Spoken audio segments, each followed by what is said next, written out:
Hello everyone, my name is Yashaswini. I'm a first year undergrad at IIT Kharagpur, and in this video I'll be discussing the application of recursion in counting. So for those of you who are not familiar with recursion, let me give you a brief idea about it.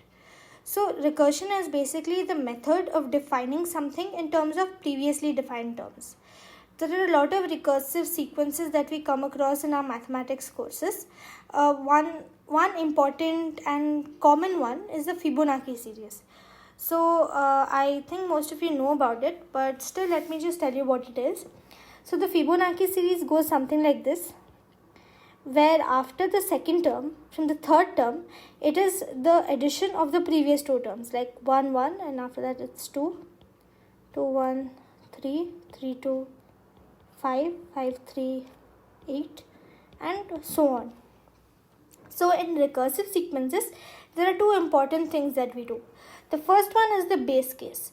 The base case is something that is already given, like the first term, the second term, in this case is already given, right? So something which is already given for the sequence, or something that can be easily found out. Like when we work out problems in combinatorics, this is mostly easy to find out. And next is the generalized. So we by following this generalized formula, we can, suppose we know the nth term and the n minus 1th term, we can find the n plus 1th term. So for the Fibonacci series, it's fn plus 1 is fn plus fn minus 1. This can be showed in here also. Suppose this is the nth term, this is the n minus 1th term, and this is the n plus 1th term. So the n plus 1th term is the addition of the previous two terms, right? Now recursion has a variety of applications in mathematics and computer science in variety of fields. So here we'll be discussing its application in counting problems. So for counting problems that can be solved by recursion, what we first do is we find the base case. If it is not given, we try to find it out. And second, we assume that, suppose that for the nth case is known, like the number of ways to get, to solve the nth case is known. We denote it by an, and we find out, by using this information, we find out an plus 1, the number of ways of doing the n plus 1th case or step, depends on the problem. Okay, so let's start with the problem involving this. Okay, so this is the first question. There are 3 people, A, B, C, playing passing the parcel. You have to find the number of ways the parcel will reach A starting from A after 9 passes. This is one way that it can be done. You have to find the total number of ways. So basically what is happening is, the parcel is first with A. Now this parcel can be passed on to B or to C, and then B or C again passes on to C or A, and so goes the game. I urge you to pause the video, give it a try, and then go on to see the solution. You may also use the hint given here, which says that you have to use recursion, and you have to assume that the parcel can reach A, in the nth pass, and denoted by an ways. And you have to find out that if we suppose we know an, then how can we find out the number of ways that it can reach A in the n plus 1 path? Can we find it out? Can we find A n plus 1 as a function of an? You have to see that. Okay, so let's start with the solution. So this is basically what will happen. So the total number of sequences we can say of passing, for say there are n passes. In n passes, the total number of sequences that can be formed starting from A is equal to 2 to the power n, because every person, there are 3 players, A, B, C. So whenever a parcel is with A or with B or with C, they have 2 options, either to give it to player B or player C. Similarly, it has in every pass there are 2 options for the player. So the total number of ways is 2 to the power n.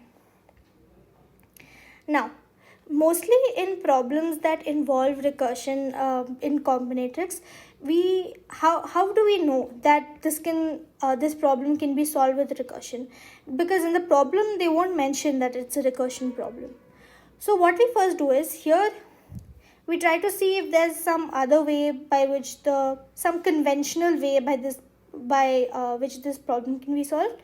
And for this question, no conventional way strikes me. Like the normal questions that we have, it does not strike me.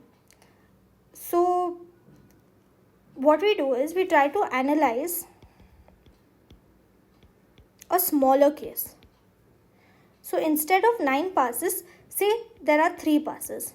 Same question, but not 9 passes, 3 passes. So the total number of ways in this case is 2 to the power 3, which is 8. And we have to find the number of favorable ways. So A to B, B to C, or because it cannot pass to A and A can't pass to A again, right? So B to C and C to B. So favorable cases are 2. Similarly, we do this for 4 passes. Total number of ways will be 2 to the power 4, 16. Now let us find the number of favorable ways. So it can go to B, then B can pass it to C, and C can't pass it to A again, it can pass it to B. Now B, it can pass to C, C can go to B, and B can go to C. Or B can pass to A after this point, and A can pass it to B, or pass it to C, and C to A to B, or C to A to C. So the total number of favorable cases is 6. You can also check this for yourself. You won't find any other case other than this. Okay. So now if you observe carefully, this is the total number of cases in the previous 3 passes minus total number of favorable cases in the 3 passes, right? This was 8, this was 2, 8 minus 2 is 6. So is this a mere coincidence, or is there some logic behind this? Let us investigate. So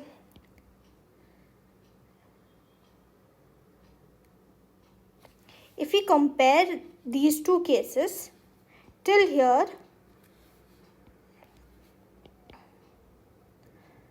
both of them look same, right? But what we have to find is, the number of cases that we have to find for this 4 passes is when this is not A, and this for the previous case is A. So if we can find the number of cases in which this part is not A, that is equal to the solution of total number of cases for the 4th pass, right? Because this A is fixed, we want A here, but till here we have to change our thing, and this cannot be A because A can't pass it to A. A cannot pass the parcel back to A, right? So so for this we found the number of favorable cases when it is A. So for not A, like we found NA is 2. Now we have to find NA bar. NA bar is S, that means the total cases minus NA, right? Because like you can imagine that this is the total cases and this is favorable, so that is A, so this will be B or C. This is equal to N, B or C, which is equal to total which is 8 minus 2, which is 6, and this matches with this. So this we have found a logic for this problem. Now let us try to generalize this for an n.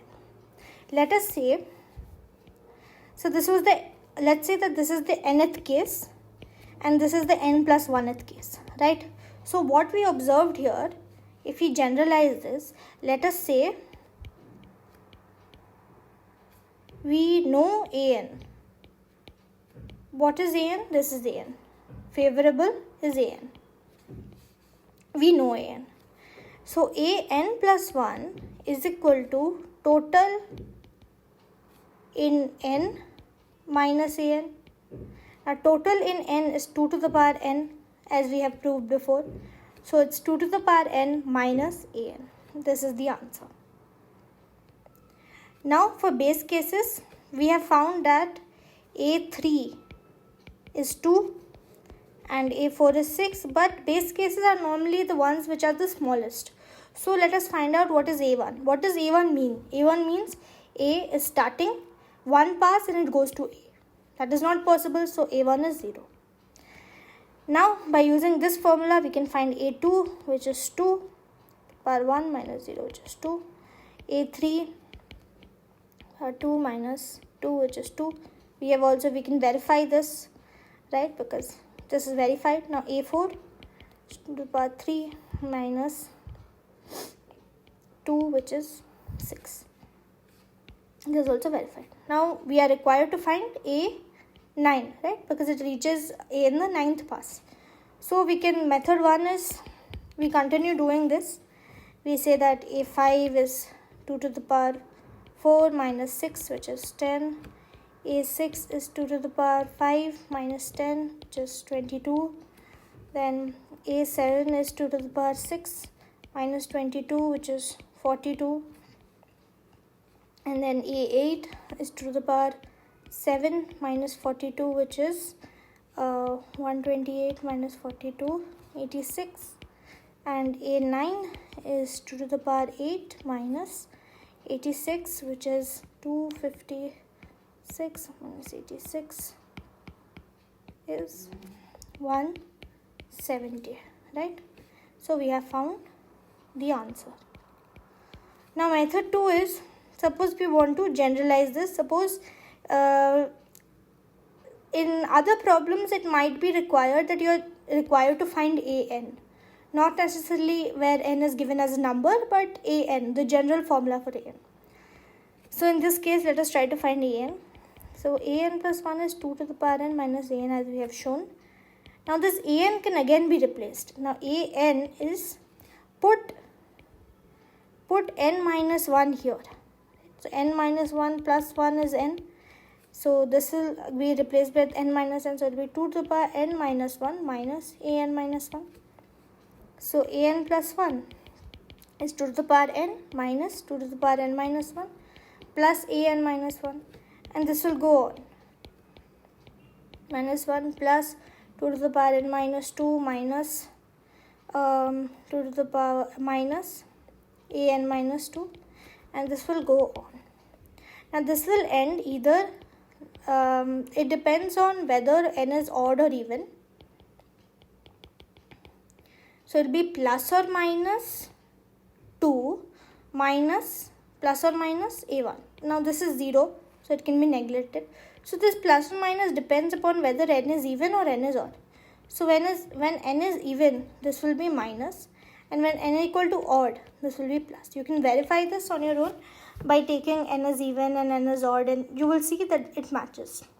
So if this is the formula, let us find the value of a9. So n is 8 here. So 2 to the power 8 minus 2 to the power 7. So unless and until we reach 2, we don't stop, right? So let's go on. 2 to the power 6, 2 to the power 5, 2 to the power 4, 3, 2, 1. So as you can see, n is even and you get a minus. Now this will be equal to 2 to the power 7, plus 2 to the power 5 plus 2 to the power 3 plus 2. This is 128 plus 32 plus 8 plus 2. So 128 plus 42, you get 170. This is the answer. It matches with the previous one. So we have seen two methods to solve this recursion sequence. Now let us come to the final flowchart of this problem. The first thing that we did is we identified that it is a recursion problem. How did we identify? We saw that the n plus 1th case, there's a logic between the n plus 1th case and nth case, and it can be related.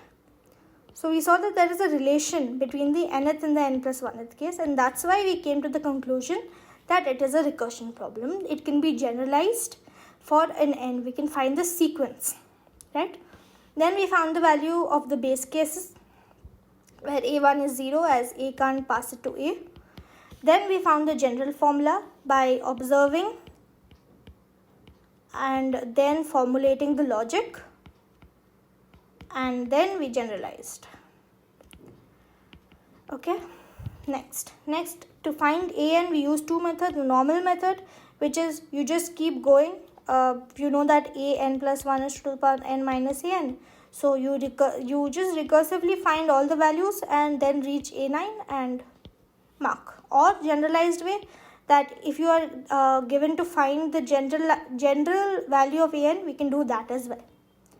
Okay, so this is it for this video. Hope you all liked it. I urge you to practice more problems involving this concept to get a hang of it. Do give me your suggestions regarding this series in the comment box. Thank you.